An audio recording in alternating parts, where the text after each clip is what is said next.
وہ نوعے انسان کے دشمن، دین دھرم ایمان کے دشمن، میرے پاکستان کے دشمن، جو بچوں کا خون کرتے ہیں۔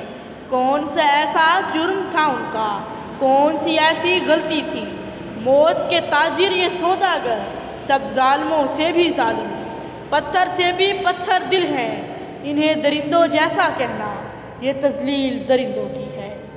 صدر علی وقار 16 دسمبر 2014 کو دشمنوں نے ان چراغوں کو بجھانے کی کوشش کی، لیکن ان چراغوں کی روشنی پہلے سے بھی بڑھ گئی۔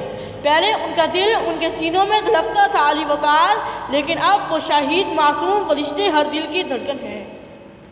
جس کو بھی شہادت مل جائے وہ لوگ امر ہو جاتے ہیں، یادوں کے چمن میں کھلتے ہیں، خوشبو کا سفر ہو جاتے ہیں۔ جناب من، میرا دشمن کم فہم بھی ہے اور خوش فہم بھی۔ اس کا یہ خیال تھا کہ وہ بچے حرف غلط کی مانند اس سانحے میں مٹ جائیں گے، مگر وہ بھول گئے کہ ہم وہ ابن رشد ہیں، جابر ہے، الکندی ہے، ابن خلدون ہے، ابن سینا ہے، البرونی ہے۔ قسمت کا لکھا پڑھ نہیں سکتے تو سن لو، ایک دیپ بجھاؤ گے تو 100 اور جلیں گے، ایک دیپ بجھاؤ گے تو 100 اور جلیں گے۔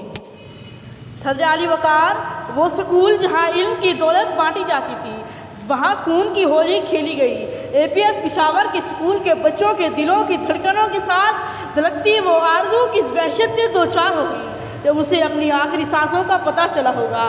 ہائے ہائے وہ شیریں سپنے، چہکتی کلیاں، مہکتے کوچے، پھوٹتے شگوفے، پینسل بستہ اور کتاب ثانیہ پشاور میں دشمنوں نے سب برباد کر دیا، مگر آج یہ قوم ان سب شہداء کو سلام پیش کرتی ہے۔